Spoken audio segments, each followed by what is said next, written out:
they're probably monetizing. Oh boy. Okay. Yay. Oh, we got a guest. We I'm here. do. You're here. Oh, Yay. Gina's we're both here. wearing Mario shirts. Yes, I we love are. this. Okay, let's go. We're already off to a great start. Lloyd, That's awesome. perfect. I was like, is this appropriate to wear Ah, podcast? Of Totally. course it is. I that is so mean, great. yes, That's it's totally awesome. appropriate. I was gonna tell these two, I was gonna be like, seriously, like buckle up, double strap yourself in because Gina's coming tonight and she's gonna go super fast and she's got a lot to say. So which is I'm always out good. here overwhelming Jocelyn's energy. No, I love it. It's good. It's good energy. I'm so happy that you're here. I was Me too. actually I was I was gonna tell you guys a funny little chaos because you guys brought up video games, right? So you know I have 3 kids. Gina already has had the likes of meeting my youngest Blake. She works with him, Yes, and pleasure. yes, he like loves Gina, like loves her, He's and great. My sister and I love him. Mia, my sister was just talking about him the other day. She was like, I love Blake. I was like, I know, right? He's the best. He's such a good kid. yeah, he is a good kid most of the time. But I'm his mom, so I have to do the like the Yeah, you mom have to stuff. do the hard stuff. Yeah, yeah, you're way more fun than I am. But so my middle loves video games and he's not very good at spending money. And so he always has to ask if he can purchase an in-game, because the in-game purchases is kind of a thing, right? Like you gotta Yeah. okay. So we said, sure, sure, you can buy something. And we went on spring break and I forgot that he had purchased something. Oh, there's a thumbs up. And and all of a sudden I get a notification there's like 25 like Uh, purchases. And I was like, he got hacked. He got hacked. Someone's stealing from him. And so my husband and I were freaking out. Lo and behold, he was like, we have this rule, like just be upfront. Because if we find out after the fact and you don't tell us the truth, like you're gonna be in like triple trouble. You might still be in right. trouble. And so he was like devastated, but I was like, oh my God, and then he was like, but there's a deal. There was a sale. And I'm like, they're gonna get you every Oh, freaking yeah. time. Because it Oh, was it's like, crazy. Those micro, but they're expensive. It's like, we were growing up, games were like however much they were, that's it, and that's the end. But now everything's free to play, free, and everything, it's $20 here and $50 here and $100 here. And it's like, before you know it, some people spend thousands of dollars on a video game. My parents think this is the most unhinged, crazy thing they've ever heard. Like, they do not get it at all. You Like, they're like, know, wait, you spend money? I'm like, yes.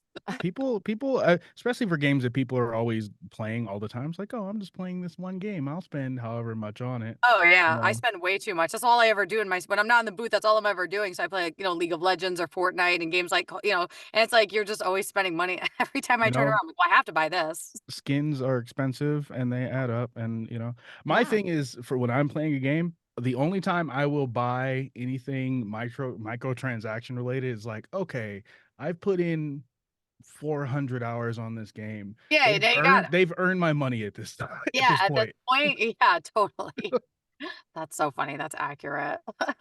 Yeah. That's insane. You both are wearing Mario Brothers t-shirts, and I just have to say, if you're ever in Vegas, Lloyd, if you get a chance, I don't know if you gamble. I don't know if you gamble, Gina, but Love that. out out here in Vegas at the Silverton Casino, Yeah. there's a game console called Running Rich Reels. That's a mouthful. The That's hard to concept is based off of Super Mario Brothers. It's Oh, the I'm, only I'm slot in. machine that has a steering wheel and you can actually Oh, fun. I'm in. play and race. I'm That's in. fun. You know what That always is gets me at the cool. casino? The Wheel of Fortune casino, the I slot love machine. the Wheel of It Fortune. gets me every I'll do it every time. All my money. I don't know what it is about the Wheel of Fortune slot machine. You can't walk by and not No, play it's the my Wheel of Fortune. go-to. That's I that's have where I'll be. ADHD and I'm like, if I do this, it's not going to end well. Yeah, Yeah, I'm going to you're be just here gonna well, keep too yeah, going. long. yeah. You will I have just had to no let you money. know. Yeah. They're So gonna funny. suck you right in. Yeah, That's exactly. that's the thing. It was funny because like they get you every time because it was like right around Easter, and they're like, buy this gift card, and then you're gonna get this free special axe. And so I was like, that's not really free. The axe is like doesn't even exist except for in the game, And it's just Right, like, what is happening right now? Like whatever happened to like the good old days, right? Like the right. tabletop, like Pac-Man, and yeah, Exactly. the That's good so old fun. days.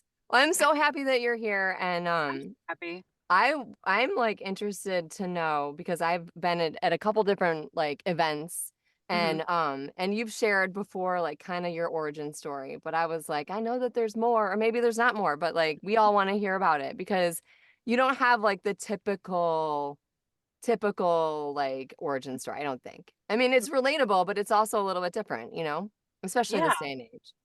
Yeah, well, I mean, I grew up doing theater, and so my parents have been married for almost 50 years and were directors together up until their retirement in 2019. So my sister and I really had no choice but to do theater. Like if we wanted to hang out with them, we needed to do theater, which is fine because we both liked it growing up. So yeah, so I did shows, and around the time I was like 10 or 11, I started to start to develop stage fright and anxiety around performing. So I kind of started to avoid it more and more. My sister is like the total opposite. So she was like doing more theater and I was like hiding in bathrooms, like trying not to go on stage. So I did like some performing through high school. But as I got out of high school, I found radio and I answered this like such a boomer story, but there was an ad in the paper like Oh that they were looking God. for a DJ. So I made a cassette tape of myself and I mailed it to the station. Yeah. They didn't respond. And so I actually drove with it's like one of my sister's favorite stories. Like we drove to the station. I went in there and I was like, yeah, I'd like to see the program director. And they were like, who are you? I was like, I made a tape. So the program director was like, your tape sounds like you made it in a trash can, but I'll teach you how to be on the air. So I was an intern on Fridays after my college classes. I also had my son right out of high school. So I was like 18-year-old mom going to school, interning at a radio station. I ended up on the air like 6 months in, and I was on the air in Connecticut and New York for almost 10 years. I worked my way up to a morning show and got there and was like, I actually don't like this anymore. All right. I was like, it's so rough. The hours are rough. And it was in Poughkeepsie, New York, and I live in Connecticut. So the commute was horrible. I was up at 3:30 every day. I didn't really get to see, Yikes. obviously, I wasn't seeing my son off to school. It just didn't work for me anymore. So I ended up leaving and going into entertainment reporting and podcasting because one thing I loved about morning shows was interviewing people. So I did that for almost another 10 years. I was the editor in chief of 2 reality TV websites. I hosted a I love podcast. that. I interviewed people from like every reality show. So like Survivor, The Amazing Race, The Bachelor, The Real World, like I love Top that. Chef, American Idol. It was really, Wow. really fun. Very But fun. along the way, I kind of started to miss radio, but didn't want to go back to radio and just start Jocelyn get like, I didn't want to go back. Yeah. Not going back.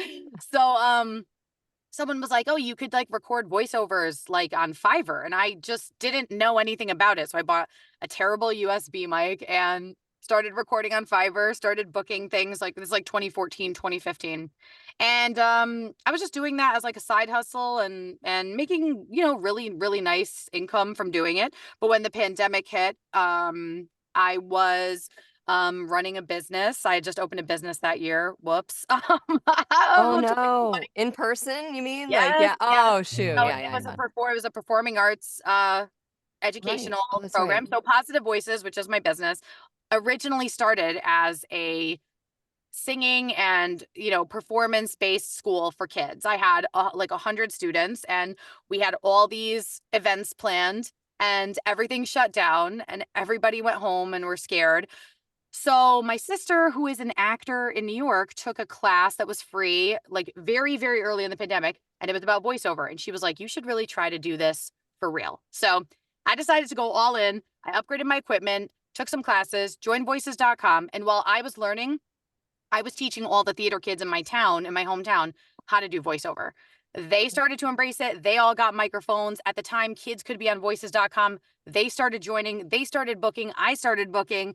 And it was Wow. really, honestly, like I know it was a really scary time, but it was a really very peaceful time for me and a beautiful time, a lot of growth and change. So that year, 2 of my biggest clients in my first big time year of voiceover was L'Oreal and VSP Vision Insurance. That got me my agent Wow. in New York. And that by the end of that first year of making the transition away from Fiverr and Upwork, I had my agent in New York, an agent in LA, and I booked my first national commercial, and the rest is history. And there we are. Wow. Wow. Man. Wow. That's I haven't super heard cool. that one. No?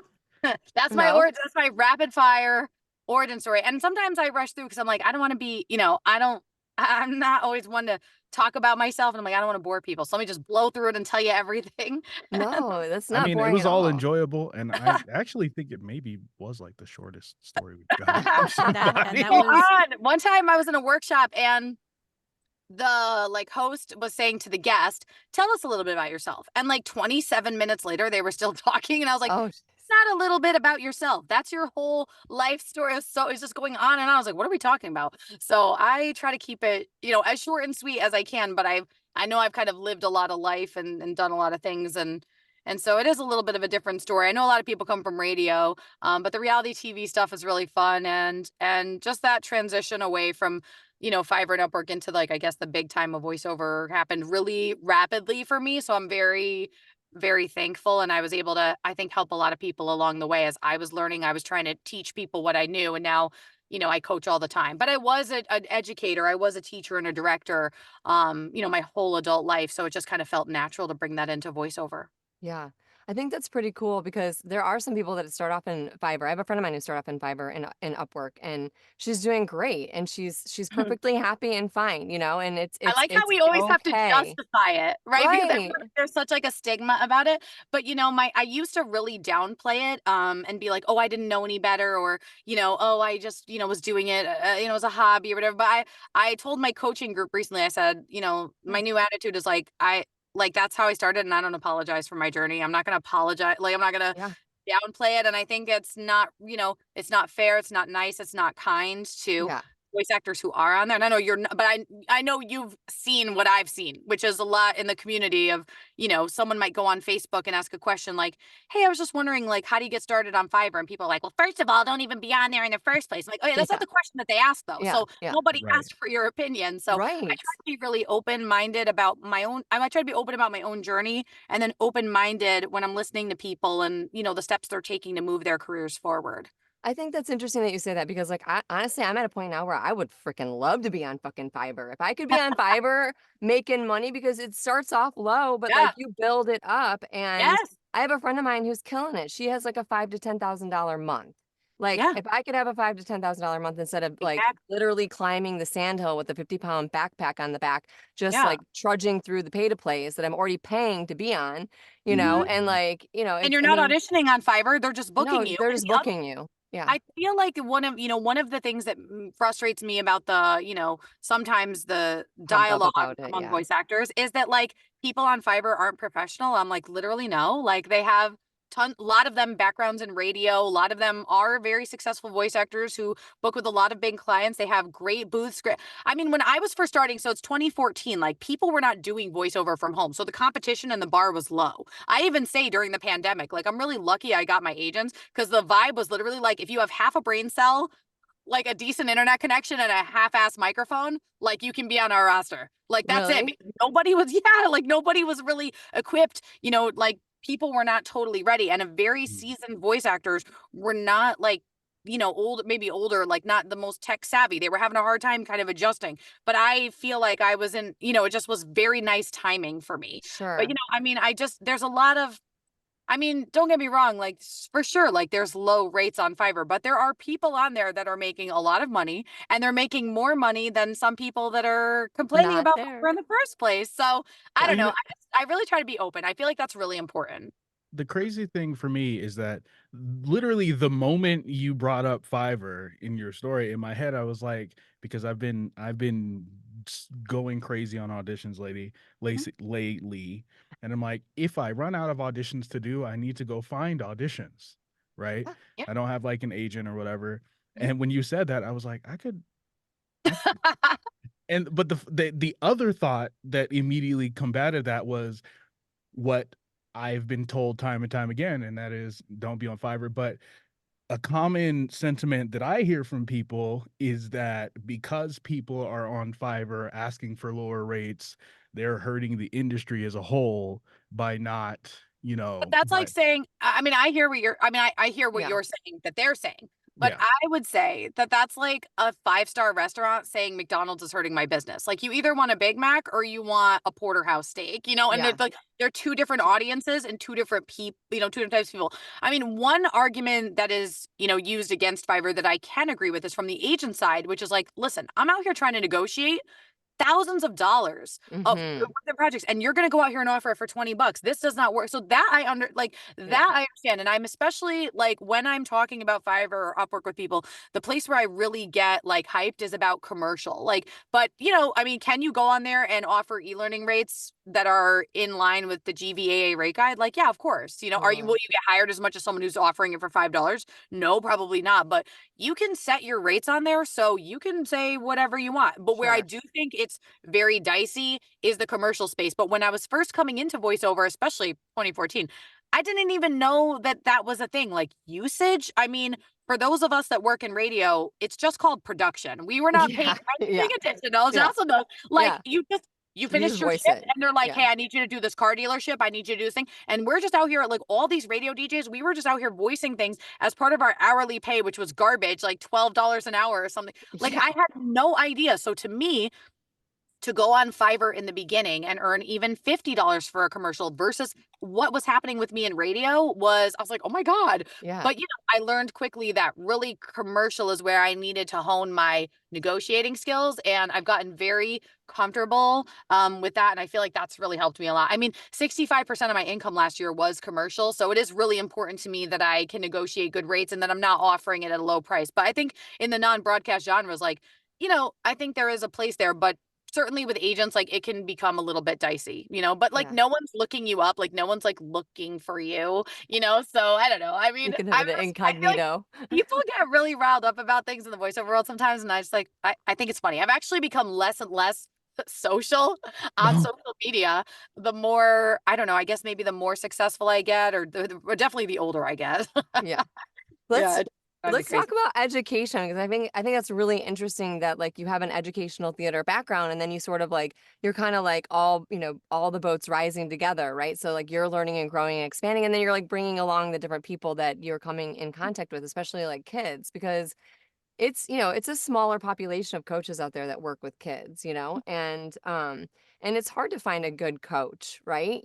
Hard enough to find a good coach than one that works with kids. Right, exactly. And so like it's interesting that you kind of just easily transition because I feel like you've been at the right time at the right place and it's right? And like that's half of it, like in the voiceover world, Yeah. really. I mean, whether you could have a bazillion agents and be on a bazillion pay to plays and I Yeah. mean, and not do well, I mean, but be good, or be awesome, Yeah, for it's sure. really all about timing. And I also find it interesting because this is like a two-part question.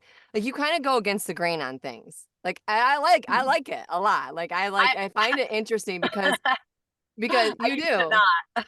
I used to not. I used to be very I'm working on becoming I'm a reformed people pleaser. Me too. It Mm, felt really I feel important to that. me that everybody liked what I said and I was saying the right things and I suddenly started to have this realization. And first of all, I mean, I know you know this about me, but I really do love and appreciate the voiceover community. They've been nothing but like warm and welcoming to me almost across the board. And they've been a great support to me and some of my best friends I've met along the way doing this. But what I Me did too. realize is that is something I tell again my students and my coaching group, which is everyone else's opinion about how I run my career earns me $0 per year. So if you don't like it on Facebook, I actually like don't care at all. Like I don't Yeah. care that you don't like that I'm on Voices. I don't Mhm. care that you don't like that I was on Fiverr for 6 years. I don't care. Like I was having a conversation with someone kind of early on in the again going professional. Like I'm always going to use air quotes for those of them that are just listening. I'm using air quotes, but someone said to me like, "When did you become a voice actor?" I said 2014, and they said, "Okay, so like how are you auditioning?" I said Fiverr and Upwork. They're like, "Okay, so when did you really become a voice actor?" I said, 2014. And they're Yeah. like, "Okay, so who's your agent right now?" And I said, so and so, I don't want to say. And they were Yeah. like, "Oh, so that's not a real agent." I'm like, "Nope, that's a real agent." Like, I Yeah. mean, there's like this thing sometimes that I just, don't really like. And so I'm still not great. Like there's some people that even that I still have a hard time saying exactly what I think, definitely like in a public forum, but I'm trying to get better about it because I think it's I want to be kind. I want to be, I want to be open. I want to be welcoming. I also want to be honest about what my experience has been.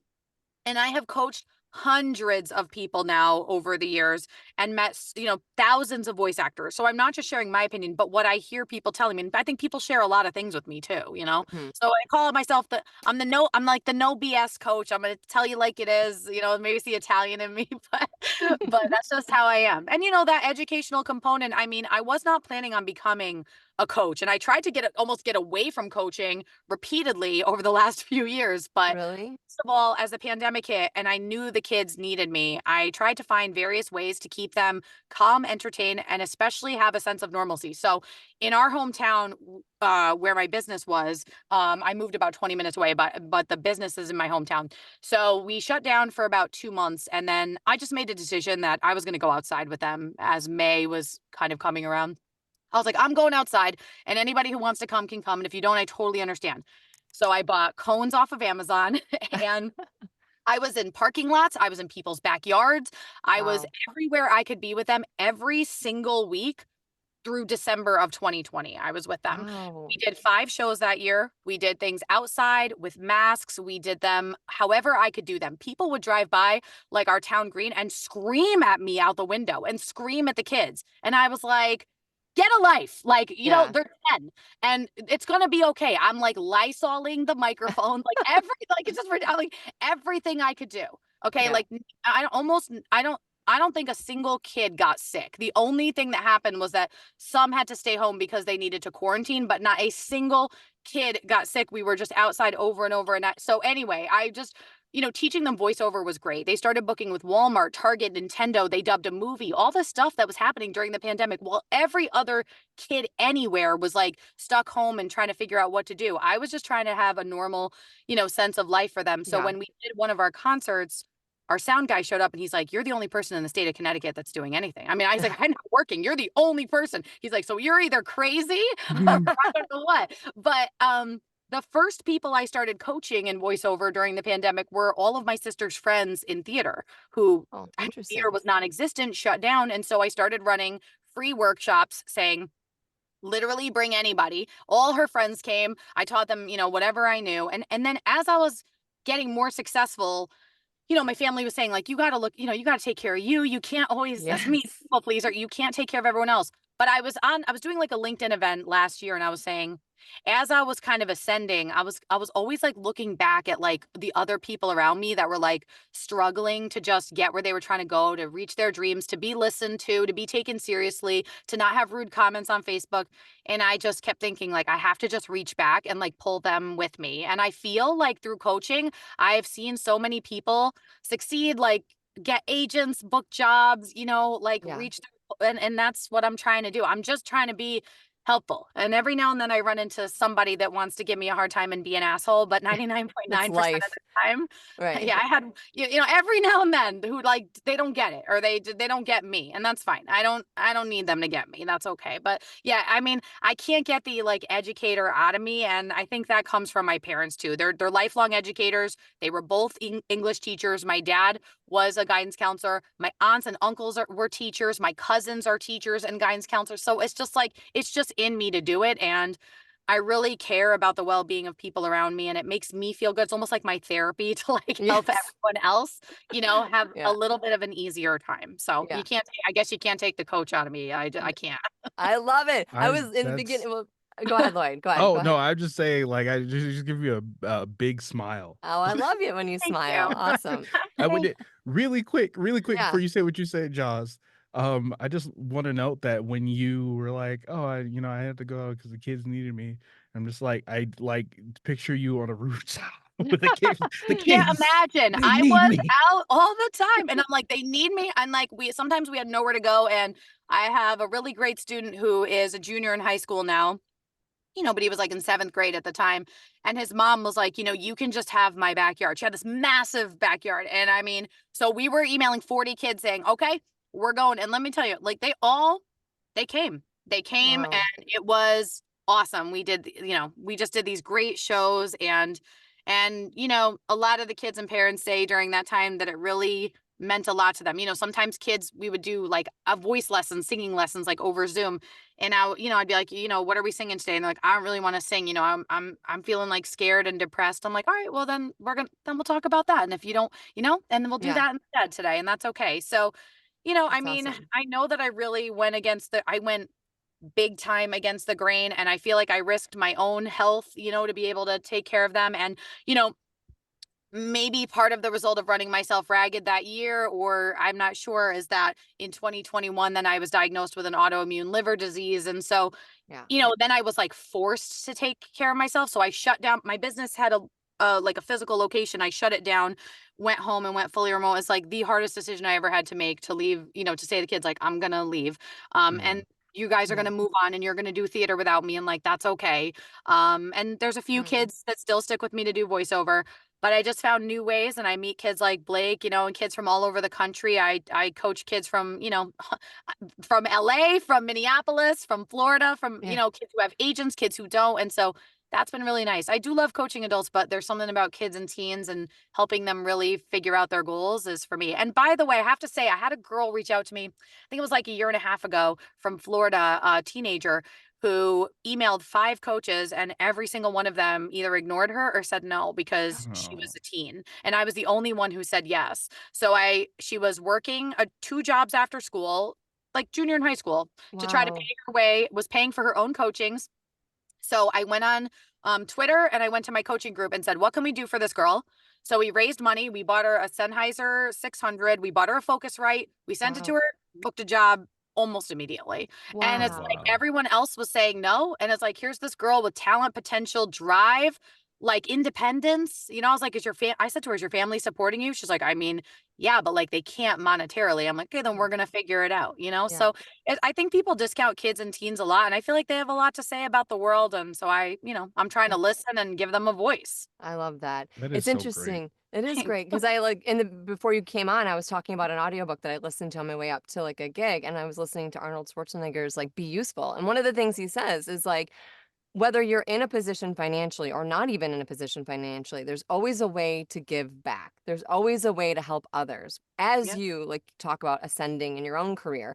I mean, obviously he was fully acknowledged that, I mean, obviously he's Arnold Yeah, he's like Schwarzenegger, a like mega hey man, he's like millionaire. worth Yeah, million. Yeah. yeah, yeah. He married into a family too that's like worth like a Yeah. gazillion. But I mean, he was saying that like you can always find ways to donate like time, energy, to help others. And Right. that's, it's great that you found that, and it came organically and naturally because sometimes it's hard to find your place, to put your time and energy into. Well, the community's been really supportive too. So like they supported that girl. I have another girl who lives in New York, who's, I think 12, and someone on Twitter donated their laptop. They weren't going to use it anymore, and it was in really good condition, and she needed a laptop to be able to record on. So he mailed it to me. I sent it to them, so she was able to use that. I had a former student who was my teen student who's now 30, and she had a surgery that went really wrong and was literally like unable to eat food for like Oh, wow. many Mm. months, like had a feeding tube and all, just a whole mess. And she was home and she wanted to learn voiceover. So the community, my community of people around me, again, Twitter, like Discord, we raised money. We sent her the Sennheiser 600. We sent her the Focusrite. I paid for her Voices membership. She booked a job. Oh, And I'm just wow. like, there's times when I'm able to financially do things. I've, sponsored people to go to vocation, evocation, and things like that. And there's other times where I'm like, I can't, but I know I have the resources to get these people what they need. So it's always, I don't run around and be like, look what I did. But I'm like, Right. I'm really trying. Like, I really do have, people's best interest at heart. And I really try to help people, as best I can. I do a lot of free workshops, free coachings. I stay on longer than I should a lot of times and help people and go out of my way. But it's just like this thing that I can't seem to help. And my sister's like, you got to go take a break, drink some water. I'm like, oh, okay, I know, but actually I'm like, this kid just asked for coaching tonight. And she's like, oh my God, like, when are you gonna learn? I'm like, sorry. Like last night I had 3 kids that had auditions due today. So I coached them and I edited their auditions for them while I Oh, was eating dinner wow. at like 9 o'clock at night. And it's just like, oh my God, when does it end? Like never, never, The never. workaholic. So all the time, 24/7, 365 days a year, I'm always doing something either for my own career or to help somebody else. I think that's Uh, inspiring. Go ahead, Jane. yeah, I was gonna say, well, thank you for sharing all those stories because I've taken a few of your classes. Yes. We TM a bit on I know, Instagram. right? And yeah, I learned so much from you, but now just to hear, how much impact that you're making behind the scenes with these kids and these people who are trying to find their way, and you're just like, I help you. I help you. I'm like, That's we'll figure it. If I awesome. don't know how to help you, I'll get the resource, or I'll refer you to someone who can help you. I'll connect you to people who can help you. Yeah, I just met a woman yesterday who I didn't even know this. She was at VO Atlanta, and J. Michael Collins apparently like thanked me in his closing speech, which is so nice. J. Michael's been a wonderful supporter Oh, and wow. friend. I was like, oh my God. I was like, he did? Oh, wow. That's What do you like, mean? I'm like the real whoa. big time now. Excuse me. I'm a member of the Lobster Club. But yeah, apparently so she's like, oh, so I needed to meet you. So anyway, so I was like, oh, like where are you based out of? And she was like, oh, I live in Derby. And I was like, Connecticut? And she's like, yeah. I'm like, that is literally the next town over from where I grew up. Like, what? Oh, But like we didn't know this about each other. And I was like, you know what's so funny? I was like, I actually have a client who it won someone hometown, but I'm not able to do it. I was like, so I'll just refer you. I had just met her. She was like, oh my God, what? I was like, why am I listening to your yeah. demos? You sound good. And she was like, you're just going to refer me to your client? I was like, yeah, I mean, what? I can't do it. Like, if Yeah. I can't do it, like, what do you mean? I have this attitude too. That's like, if I can't do it, I want, obviously my Somebody friends else. or people I care about. And I also say, one of the reasons I try to help people is because I say like, you're going to get wherever you're trying to go. Like, even like, I was to say like all three of you, right? You're going to get exactly where you're trying to go in your career. And I'm not gonna stop you. So because you're going, like you're moving your career forward. So I might as well help you get where you're trying to go. Mhm. I'm certainly not going to be like a Jersey barrier in your way. So I might Right. as well help you however I can, give advice, give my experience, try to connect you with people, because I also can't control if someone's going to cast me or not. Like I can just show up to the microphone, be myself, and hope that's it. And if it's not it, that's fine. But certainly like stand in people's way, like knock them down, like Right. what is anyone doing with their time and energy to, act like that? So I I don't know. know. That's just how I try to. I try. I mean, I'm not like, believe me, I have days where I'm just like, F everybody. And I'm like, I hate everybody. I hope so. I'm like, I hate everyone. I hate this industry. I hate this job. I'm quitting. I don't want to do it anymore. I mean, Mhm. I'm like, okay, that was it. I get mad for like, 5 seconds, and I'm like, all right, I'm just kidding. I was like, just You kidding. I'm not quitting. I think we all you have are the those type of moments. person who deserves a big hug. Aw. A big Lloyd hug I too. Yeah, Those are the thank best. I'm a you. hugger, but You are. if I could give you a That's nice. Thank you. Thank you. Yeah, definitely not perfect. And I always tell like, Yeah. I do like a workshop sometimes about, mindset, or, having a positive attitude, or I at least I try to incorporate it into a lot of the things I talk about. And I say like, being positive is like a real choice. I've definitely faced a lot of adversity in life. And I think maybe people don't really know that or realize that about me, but I've been through a lot of really tough times, very, very hard times. And I feel like I've just kind of reached this, I say it a lot in my workshops. So like my motto in life is like, this is not going to be the thing that's going to break me. Like if you're going to break me, you're going to have to try a hell of a lot harder than that. Yeah, So yeah. this positivity is like a real choice every day, but it's like energizing, and I feel it's done like not to choose positivity every day and to choose like helping others has done nothing but bring me like good things into my life, Yeah. even the liver disease, which is not like, listen, I'm not like 0 out of 10 stars, like would not recommend, but it forced me to like prioritize my health and take care of myself. And that's something I was never doing. So in a way, like even that has, positive aspects to it. Yeah, absolutely. I have Go ahead. You can go. well, I have to ask because this is a sentiment I've heard from a lot of people before, but I feel like it's really hard to internalize. I mean, it's something that means something different for everyone, but what does it mean to you to choose positivity every day? I mean, I think it's just like That's a good not letting people's energy like into a certain, like I feel like the earth has like several layers, or the atmosphere has several layers, right? And it's like I'm not going to let people into like the core of who I am. Like I had a really tough situation with a voice actor that had a problem with me. And it did bother me, but I just kind of realized like I'm not letting this in, for like this person doesn't know me, and they were causing drama for no good reason. And people were reaching out like, what is going on? And I was like, oh, I if you know me, then you get it. And if you don't know me, that's fine. But Yeah. I feel like that, not letting people in and not dwelling on so many, so many of the negative things. Like I can do so many other good things. I can do good things for myself, for my family, for my friends, for the community. So I just try to focus my effort and energy there. And, just also spending time doing things that I love, like whether it's hanging out with my dogs or playing video games. Like I don't sit around and focus on the drama. I just feel even the tough, like again, the liver disease is, it's chronic, it's progressive, it has no cure. Like, okay, it's literally terrible. Like it's like Yeah. the worst case. And I'm just like, okay, like I don't know what I could do. I can't sit around and like worry about it all the time. So for me, it's almost like water washing off of me or something. And one example that I gave in a workshop was like, I'm a person who's always been very anxious. And I'm a person who has, struggled with depression. And I say like, I think of it like, it's like this big, I told my therapist this once, I said, it's like this big black wave, huge.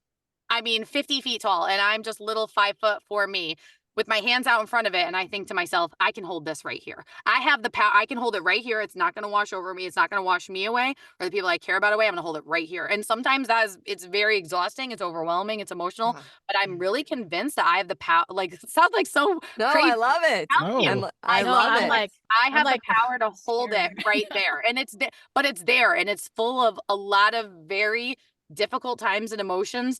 And so it's not gone. It's in front of me and I'm just holding it there saying like, I got this Yeah. and I'll hold it for the rest of my life. And I feel like as long as I maintain that attitude, I can really get through a lot of things. I mean, resilience is a big part of what I talk about. I think it's a big core part of my personality. And I think it's hopefully helped a lot of people, like when we're in workshops or coachings and talking about it. And Jane's like Oh my me. gosh. I Me Well, too. Yeah. Double hands. I took your resiliency Yeah, resilience in and out of the booth. yeah, and I think that was that was the class where I realized that I resonated with a lot of the things that you're going through. As Mhm. an adult, as a young mother who, Mhm. well, I had my youngest when I was 21. Yeah. Um and just watching your TikToks, watching you go through your, your health journey, I'm like, I'm going through something like that too. We all And I feel like are. we're afraid Everybody to Yeah. talk is. about it Yeah. sometimes, like everything on social media, like especially as a voice actor, it's like, oh, it needs to be perfect. Like everyone's just in their booth, like, booked my 8th session this week. And they're just Yeah. like, Right. so And thankful for all my, I'm like, anyone could say that. I could say it. Like, you don't know what they're doing. And I don't know. I just find it like exhausting to try to be like perfect or always so busy. And I'm just like, I don't know. Like sometimes, I don't know. Like I was telling my coaching group, I said 2 weeks ago, I had one of my worst weeks in voiceover that I've had since in 2020. I booked a really great job with a big client. And I thought this was my big break. I was so excited. And then they recast me. I cried in my bed for 3 days, said I made a huge mistake. I didn't want to do anything. And then I was like, okay, just kidding. Again, dusted myself off and said, let's go. That same company ended up hiring me a year later to do a commercial with them. But, it Nice. all ends up working itself out. But this past 2 weeks ago, I had booked a job for a commercial. It paid, I don't care, transparency. It paid $6,000. I was pretty excited. I was very happy. yeah. Hell I did the yeah. session. They went back to creative. Creative decided they wanted to go in a different direction and they canned the whole spot. And they paid me my session Oh. fee of $400. So I was like, okay, Oh, I don't really get I mean, I know it happens and I have been recast a few times, but like it doesn't happen to me all that much. Like I say maybe once a year it happens. I'm just like, okay, you know what? That's fine. I will be fine. I'll just make it up and that's how it goes. And you can't get upset about it. Like I was telling myself, it's fine, it's fine. Okay, the next day, a commercial that was all set to be renewed. I had the invoice out and everything came back. They said, just kidding. We're not renewing it anymore. And that was $4,000. So I'm like, okay. it's I'm like, two. Two down. I'm trying to really freaking hard here to be positive. But I told my sister, I go, guess what? I don't have it in me. So I'm in a bad mood and everyone's just going to have to deal with it. I was like, I I'm love it. pissed off this week. So, again, it Stay does come up real. at times. But, I told my coaching group, I'm like, okay. And that's what happens. And you just have to, I mean, you Keep can going. decide that that's what's going to derail you and you're not going to do anything else for the rest of the week. Or you can just toughen up and, move yourself forward and just say there's always something around the corner. That brand recasting me is one of my best victories in voiceover. I love when someone says no to, I I was love gonna say it when that. someone says no to me. I live for it. I love when people doubt me. I'm like, okay. I mean, ACM, my manager, great people, wonderful. I appreciate them so much. They turned me down 6 times, and Marcus at ACM kept turning me down. And I was like, okay, I will talk to you in 3 months. And he was like, okay. And I was like, we will talk. I would just come back with the next thing that I had worked on. Like, I kind of live for no as well. Another unpopular opinion, but I kind of No, You know, it's I crazy. love that about you. You I love inspired it. me at the last Please, class Jane and I were. I love Yeah. it. Please underestimate me. I'm like, Yes. you know, some people, like, you know, if they don't like, I'm like, I don't know. I I'm love trying it. to say this. So, you know, I had a former friend of mine who we kind of had a falling out. We don't really talk anymore. Yes, And they're that kind of a happens. bitter Betty. And that's the nice way I'll say it. And I was like, I literally don't even care. I'm like, I'm living my best life. I'm happy. Like, I'm not gonna let it bother me. But, you know, again, whether someone's mean to me, doubts me, underestimates me, says no to me, no right now, I'm like, okay, that's fine. I shall return. I shall return 3 months later, like a phoenix from the ashes. Here I am, like rebirthed with, you know, here's the latest. And then, you know, ACM the next time was like, no. And I was like, okay, see you again in 3 more months. And here we are. So, you know, I mean, people worry like, oh, should I apply to agents? Like, what if I get rejected? I'm like, who cares? Who Yeah. cares? Come, you know what? If you get rejected, come back in 3 months and be like, since I last talked to you, here's a new demo. Here's a spot I booked. Here's a class I took. Like, you got to do, just life keeps moving. And that's what you're showing the agent too. You're like, look, you can say, no, I'm still trucking along.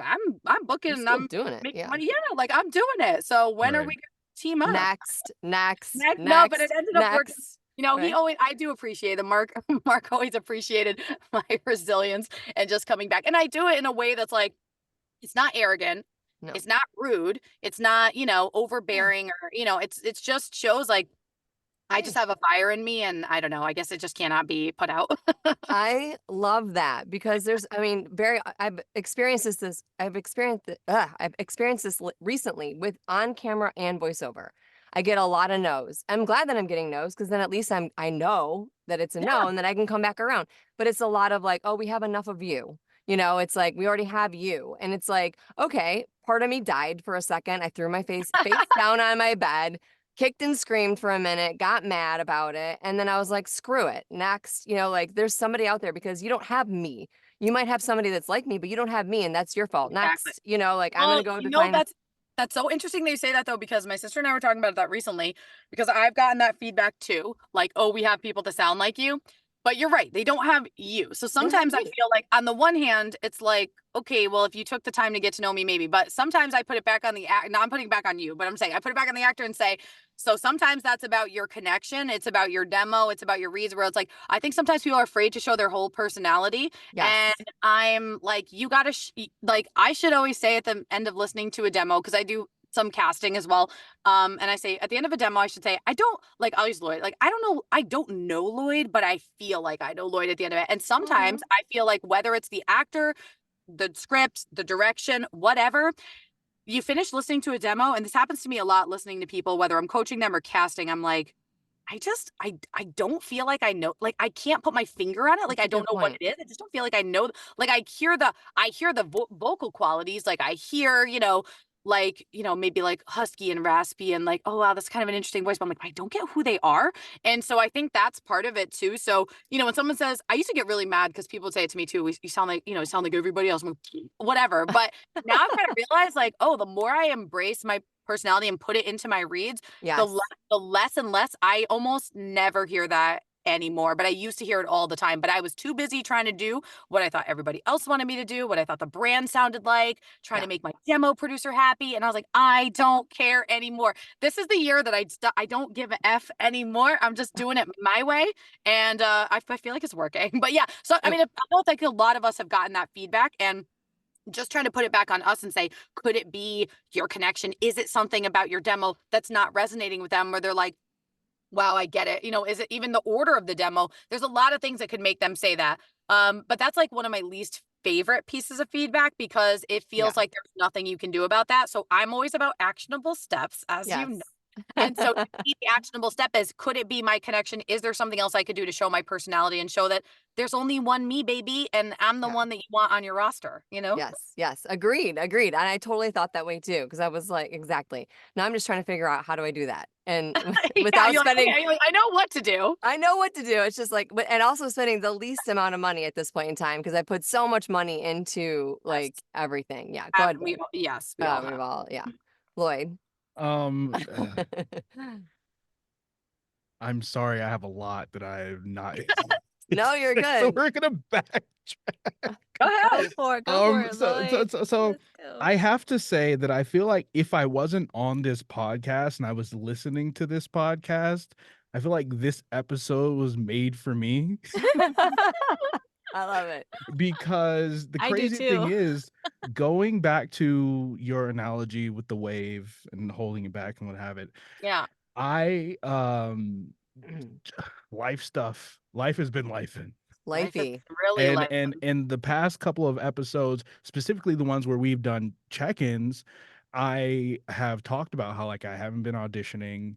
You know, I feel really shitty about it Yeah. because stuff happened, then I Right. moved, and then some more stuff happened. And then there was a point at which I rebuilt my booth, but a little bit bigger. And I was really insecure about how it sounded, like the noise floor and all this stuff. And so I wasn't doing anything. And one day I was just like, I just need to audition. I don't even like, Yeah. if they tell me it sounds bad, okay, then I know it sounds bad. And I just started going and I got to a point where I was like, is it bad that I don't care as much right now? And I literally oh, I didn't tell you guys. I message Mandy Fish and Mm. I was like, hey, what's your mindset on like just blowing through auditions? And ultimately she was like, you know, be efficient, just don't be arrogant. And I'm like, okay, cool, you know. And I, over the past 2 weeks, 2.5 weeks, have auditioned almost as much as I did the entirety of 2023. Mm. And I've been like dealing with some personal stuff, and so like even though I've been dealing with some personal stuff, I've still been like auditioning. I'm just like, I'm just gonna do it. Like, I'm just gonna do it. Yeah. And That's good. yeah, yeah. And you know, nothing has come of it necessarily. Like, I've shortlisted and, you know, no, I haven't like booked anything. It's only been Yeah. 2 weeks. But it's funny because I was kind of feeling some type of way because I've done I've done like 160 auditions in the past 2 weeks. That's amazing. Yeah. Yeah. It's wild to me. But I was like, nothing has come of it, and I'm like feeling kind of shitty. But then I got the email that I told you guys about yesterday, where someone we know had a client who was looking for people, and they referred the client to me, and so I auditioned. I don't know if I booked it yet, but I felt good about it. And I'm No, like, you're Yes. doing you That's know, good. it. That's This a is win. amazing. Yeah. Honestly, See? if yeah, I can just like speak to that, like a few quick points. Like, first of all, like I think sometimes people look at me and they're like, wow, look at this attitude, again, this positivity, whatever. But I'll just paint a picture of, 2016 me, 2017 me, going through very difficult depression, very difficult time. Lost 50 pounds due to stress. My hair was falling out. My face was sunken in. I can't even look at pictures of myself. It's like very difficult to look at. And I was saying to my mom at the time, I was like, I need help. Like, I need something. Like, this feels very bad. And so kind of like pulling myself up from like the lowest low I've ever felt to now feels like almost two different people, like night and day. And I just started like you are doing with your auditions. I just started showing up for myself and doing things and taking little steps and, and trying to worry less and less about the outcome. And also, one of my best friends in voiceover, Luca Papp, when we actually met because she joined my coaching group, but she was auditioning on voices and she was like doing well, but she admittedly like could have been doing more. And through being friends and talking, I mean, and certainly like on her own accord too, but she started pushing herself forward and forward and forward. And it was like her light, like everything just started to snowball and move forward again because she started showing up for herself. So I feel like, you know, there's these times like we all go through like these real lows where it's like, oh, like I just can't do anything. And then the minute you kind of change your mindset, even if it's really hard to do, you can't even believe often what's waiting for you like right around the I corner. know, And right? for the gamers in the world, I always say like in Minecraft, when you're mining in Minecraft and you give up and the diamond is like right on the other side, but you Yeah. walked Yeah. away, you know, you didn't keep digging forward. And I feel like, Ugh. you know, those are really important. And just the fact that you started, you know, auditioning more and more is so great. And one thing that I talk about in coaching a lot that I think might be helpful here is, and it's also back to what Jocelyn was saying about connect, you know, what we're talking about connection, but I always say like every audition I do is me and it's the multiverse of me. Like this is Yeah. my coaching philosophy. Oh, So I I'm like like, that. so I'm like, you know, it's a hospital commercial. Like it's me. I'm the doctor in the hospital, and I'm the ass kicking girl with the shotgun fighting the zombies, and I'm the best friend that you're having coffee. It's me. I'm not playing someone. It's me. It's in the multiverse. Like in this universe, it's me. So this philosophy works for me super well when it comes to my auditions, but it also works really well on the days when I don't feel like it, I don't have the energy for it, or I feel super down. I'm like, okay, I don't feel like it, but in this commercial, in this multiverse, I am having the best day of my life. And it's still me. And suddenly I start to feel better because I'm not pretending to do anything. I'm saying in this alternate universe, I am happy and I do have everything I want. And I can almost feel what that feels like. Again, I think it's not like part of me is like, does this sound crazy? No, But it I love actually it. works super No, it's well. The great. multiverse theory for auditions and for getting yourself out of a like a funky mood, I Yeah. feel like is like really can like change your life in a lot of really good ways. Yes, that's like life Yeah. changing right there because you couldn't have hit Period. like the honestly, like you couldn't hit the nail on the head because I mean, like Luca, I'm kind of going in the opposite direction. I'm like, you know, instead of going forward, I'm like pulling back, you know, and it's like, and then I'm starting, then that just takes you down, that brings a whole different kind of wave, you know, that you're kind of like crashing into. And it's hard. And then you're trying to figure out, like, how do I make the changes? But like, that's right. Like there is a multi-universe of me out there. And Yes. like I love that. Like it's It just like, really oh, works. it's No, it's And like, I great. always say there's a lot of things in your career that you absolutely can't control. Like, obviously, you can't control if an agent's going to like you, want to take you on the roster, if casting's going to pick you. I can't control that. But there are so many other things that you can control and you can do to move yourself forward. And what I find all the time in workshops and coachings is people don't really want to do the things that are harder, that are longer, that they actually have control over. So like I'll get so mad at someone. They're like, you know, voices sucks. And I'm like, well, you've got 2 clips up and you didn't optimize any of them. So I don't want to hear it. Like, and then, you know, I mean, Jocelyn and I worked together on her clip. I yes, was like, we've you know, we optimized. work together. It's like, okay, we're going to put all the clips up. We're going to do what we have control over. We're going to optimize them. We're going to, you know, do Mhm. this. And then tell me 48 hours from now that it's not a better situation. And it almost always across the board is, you know, working on your website, doing marketing. So it's like there's all these things I can control, and I feel like I have the energy and drive to do that. And then and when I meet someone through coaching that's really doing it, I get so excited because so often people aren't. And I'm like, you people, Yeah, this is the opportunity to move the needle forward. And you're, you know, sitting around talking do it. about, I don't know what on Facebook. And I'm like, get out of here. It's not a Yeah. good use of your time and energy. But you actually have a lot more control over your career as a voiceover artist than I think you might think or than most people would think.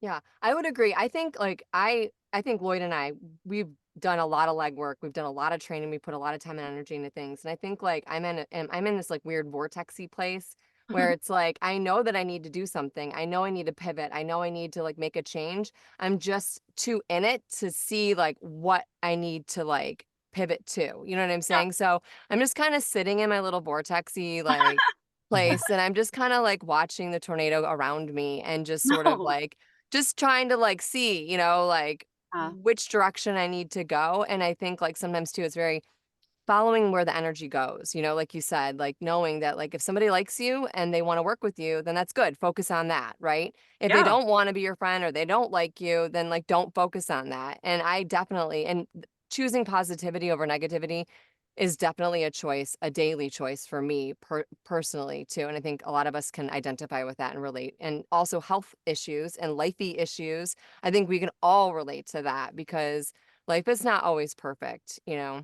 this like little cookie cutter house and perfect kids and life and husband and job. Like, whatever. Right. That's Right. not happening. You Well, know, I maybe it saw is good for you, but it's not happening to me, you know. So This it's all also is very not as relatable. nice as they make it out to be either. No. I Sure. saw a No. really great clip of Theo Vaughn's podcast where maybe Tony Robbins was the guest. I don't remember. I've been watching a lot of his clips lately, but I think it was Tony. And he was saying to Theo, you know, just look around the room and name everything that's green. Like think in your head, count everything that's green. Okay. And he's like, okay. And then he told him, now close your eyes. And he's like, okay. He's like, how many red things were in the room? And he's like, I have no idea. He's like, I know because you're focusing on the green because I told you to focus on the green. So when you focus on the negativity, you're not able to see the positivity and vice versa. When you focus on positivity, you don't really notice the negativity as much. I was like, that's such a great way of putting it.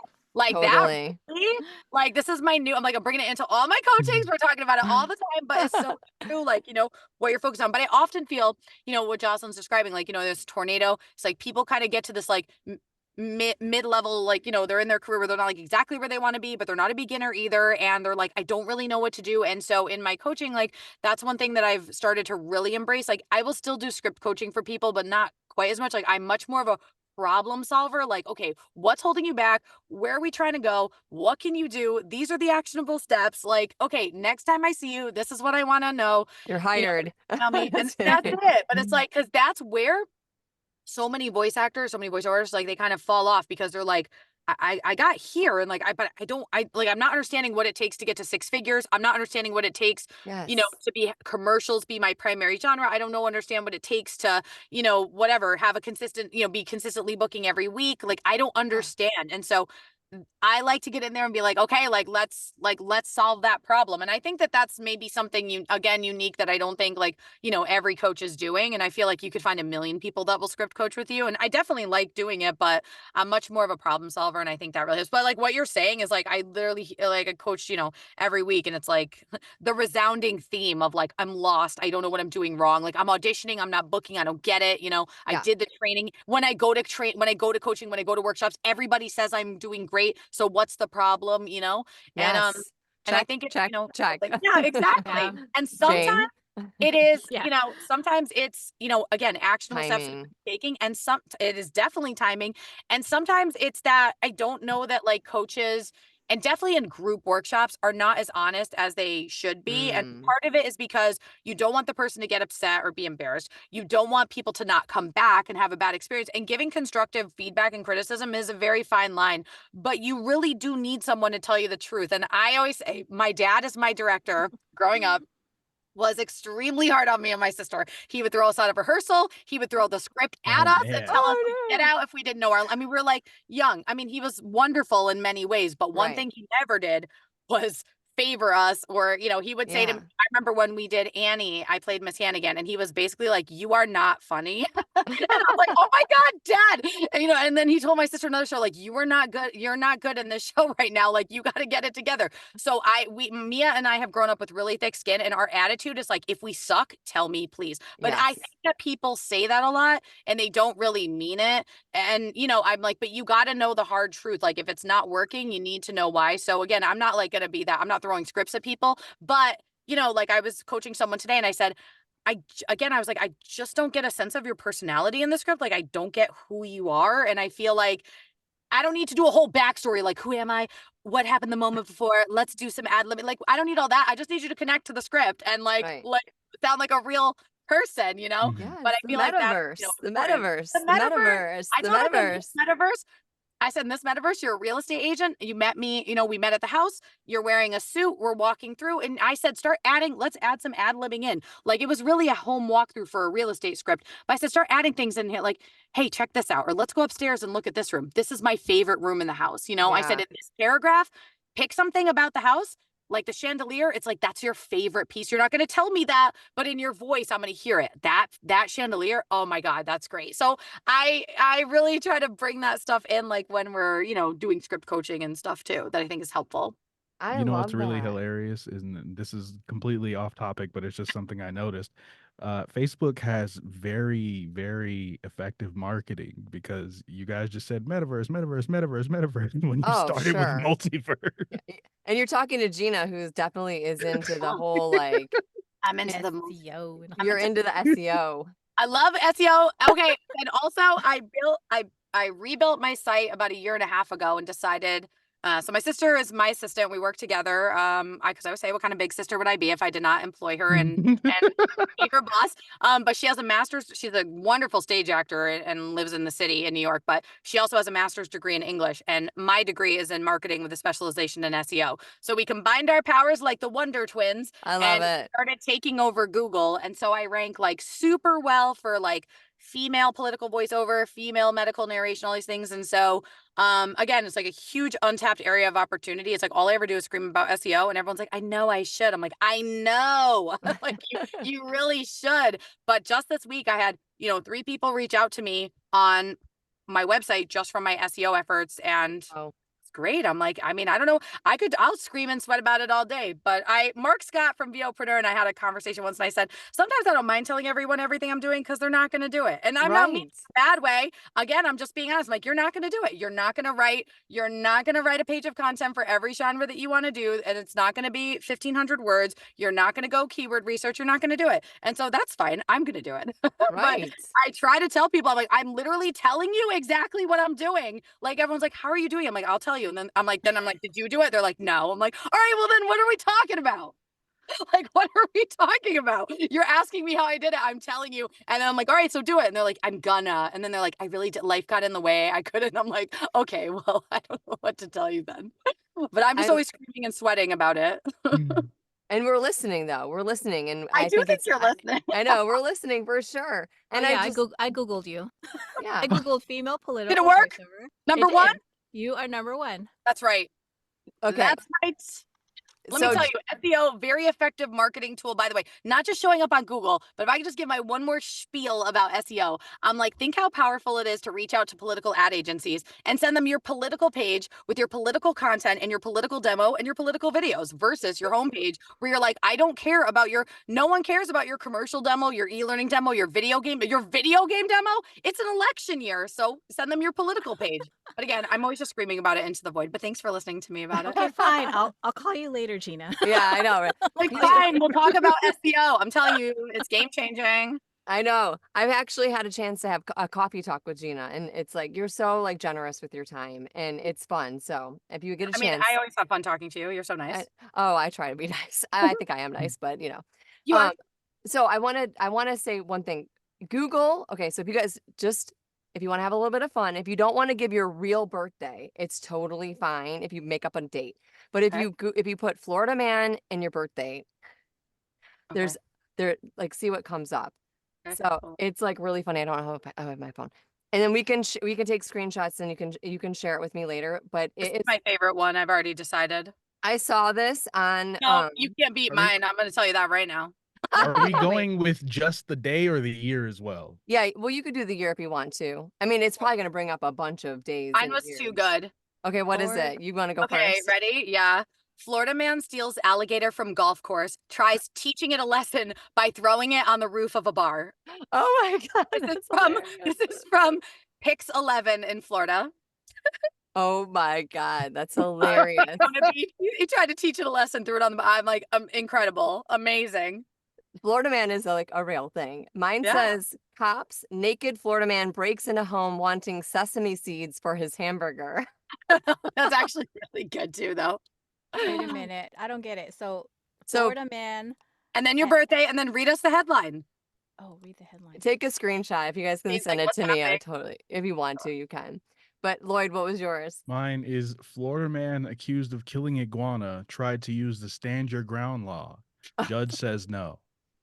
I think Gina would have to be number 1. I'm coming in too. The stand your ground law got me. Amazing. Judge says no. No. Jane, what do you got? Jane, getting commercials. Oh no. No. Well, she's still searching. Well, yeah. Did you find it? Okay, no. Okay, so Florida. Oh, here we go. She did it. Here we go. Florida man accused of hanging dog from tree, punching child who refused to help hide body. Oh my gosh, this is so dark. Florida man. Oh no. Jane's Florida man was terrible. That was a terrible Florida man. Was really bad. Sorry, Jane. Why'd you do this to me? Honestly, I don't like this. I also like, I mean, the runner up was Florida Man stashes meth deep in belly button, followed by Florida Man kills roommate with milkshake, which is, Oh my God. it's really terrible. But wow, Florida Man really, yeah, Yeah. he's a star. I You know, thought they that made a would be movie perfect with called the Florida SEO. Man. Love it. Love it. That was There's like a great. show. It's a That was show. good. Oh, it's a show. I think it's Oh. a show, actually. Yeah, I saw it. Phenomenal question and game. Loved it. 10 out of Yeah. 10. I thought you would like that one. So fun. Okay. So final question. Lloyd, would you like to do the honors? Do you remember? Yes. Because All we're right, winding down. Gina. Yes. Of all the, and I feel like I'm not gonna, I'm gonna You hold can do it in what a I was Lloyd gonna. way. It's okay. No, I was going to ruin the question by Oh, making a okay. statement, so I'm going No, to ask the you're not question. gonna. Well, first of all, you're not gonna ruin anything, but continue. I'll tell you why after you answer. Go ahead. Of all the things you've done in your life, what are you most proud of? Oh my goodness. I mean, definitely, I mean, the standard answer of raising my son and having him at 18 and being a single mom, definitely, very challenging, definitely had its ups and downs. And then, following that, I would just say, my work with kids, I'm just super, I mean, before any like, achievements in voiceover, it's just, I think the work that I've done, and the relationships I've made with these kids and teens over the years. And, some of them that I worked with, are now like 30, 35, and That's so crazy. and that's Yeah. I'm proud of the work that I did.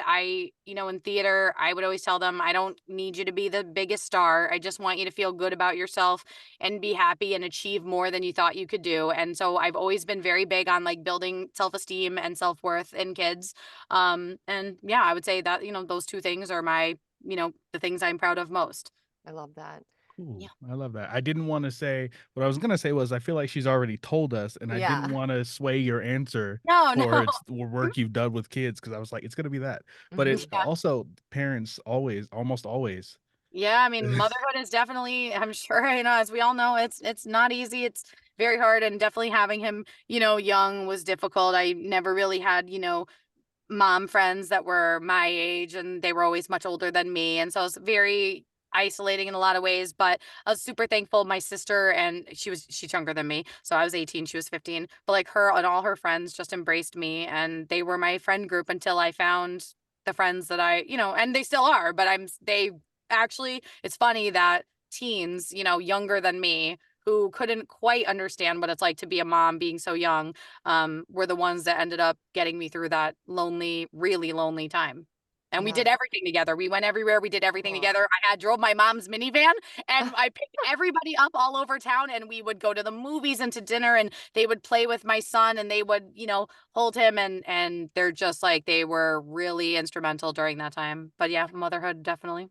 That's awesome. I know being a parent is like a whole thing. It's It's a like, whole yeah. thing. Yeah, it's a whole Yeah. thing. Yeah, it is a whole thing. Thank you so You much for okay, go ahead, Lloyd. Sorry. Oh, no, I was just gonna say really No, you're good. quickly, Yeah. going back to the white picket fence house that's like Yeah. maybe it's, and I've been thinking this, Yeah. I know that that's like the fantasy that people are sold and have been sold since, world wars and stuff like that. But it's interesting because the first thought I had when I said it's not as good as people make it out to be, and I think a lot of what you have talked about has really highlighted that like things can and often are very, very shitty. Mhm. But when you contrast that with the beautiful moments there are in life, it's like, you know, maybe this is okay. Yeah, it's not that bad. love that. And my mom always says, she said, "What did Mr. Rogers say? Look for the helpers." And I'm like, I'm just trying to be a helper. Like whether that's just talking to people, through social media posts, or, the time that I spend with them in coaching, doing the workshops or whatever, like I'm really trying to be a helper. And especially for kids and teens, just making it, just making them feel really heard and listened to. Because, like I said, earlier, I just said kids and teens have a lot to say. I wish people would just listen to them more because they really don't. They just, you don't know what you're talking about. You're just a kid. You wouldn't understand. You're just a kid. I'm like, they understand a Mhm. lot, especially in today's day and age with the internet and all the things happening in the world. I feel like kids are growing up faster. And doing voiceover coaching has given them a really nice, it's like cheesy, but it's like it's given them a voice, and they've found a lot of joy in doing this. So yeah, I mean, kids and teens are great. And just finding the joy and, a really shitty world. It's really shitty. It's really stressful, you know? Yeah. It is. I'm just It trying to is. find the joy. I'm looking for the green in the room, you know? I like that. Looking for the green in the room.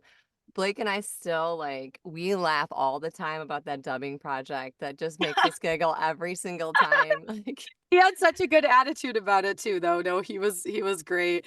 He voiced this this Chinese soap opera, and it was called, what was it? I Like was like, Genius. take mommy away Yeah, or take Genius bad Oh mommy Baby. away. my. Yeah, it was like Genius Baby Take Mommy Away was like the translation, and we were crying. It was so funny. But he did such a great job. And you know, when the kids, I mean, honestly, when anybody I'm coaching or just in, you know, talking to like book something, like I'm genuinely like so excited for them. So even Genius Baby Take Mommy Away, I was really So funny. really proud and happy, and he did a great job on it. It was Yeah, very fun to work with him on it. he had a lot of fun with you. Okay, so if anybody has a kid that wants to work with you or a grown up that wants to be a part Yeah, of or maybe you have a grown up that wants to work. maybe you have a grown up in your house that you At want to heart. like work with Gina. Yeah.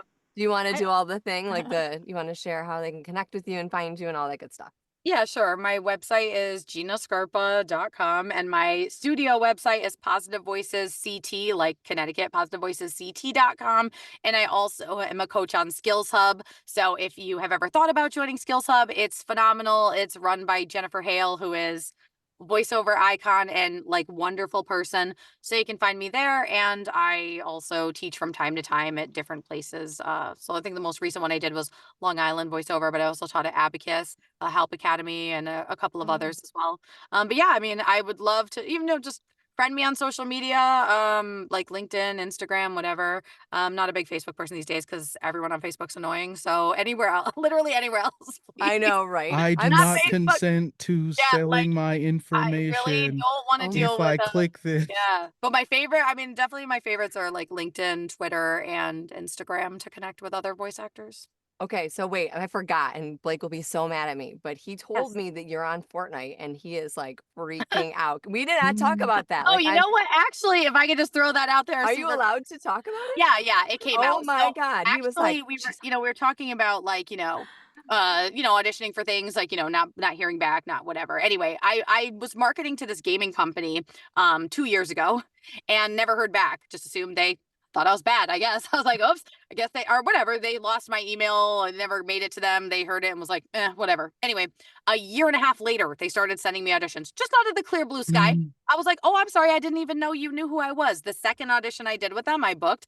It ended up being an Invincible raid from the TV show and the comic book Invincible. okay. I was cast as Adam Eve from Invincible, which is Nice. incredible. And they made so Skybound, who owns Skybound, who owns and licenses Invincible, made a custom raid event in Fortnite called Doc Seismic Attacks, and I play Adam Eve in it. It was so much fun. I am a big gamer, big Fortnite player. Literally, when I'm done, I'm gonna make dinner. I'm gonna go play video games the rest of the day. Probably play League of Legends and I don't know, maybe Hearthstone or Magic the Gathering or something. But yeah, so that was so cool. And so Blake is in my kids coaching group, and so it was all boys that day in the group, and I was like, guys, I gotta tell you something. I was like, I am in Fortnite, and they were like, what? Yeah. Like, you know, they were freaking out. They're like, oh my God. So yeah, I mean, I love voicing video games is my favorite thing, but it came off of an email I sent a year and a half earlier that I thought no one cared about. And that just shows again, I read into the situation. I decided what they thought.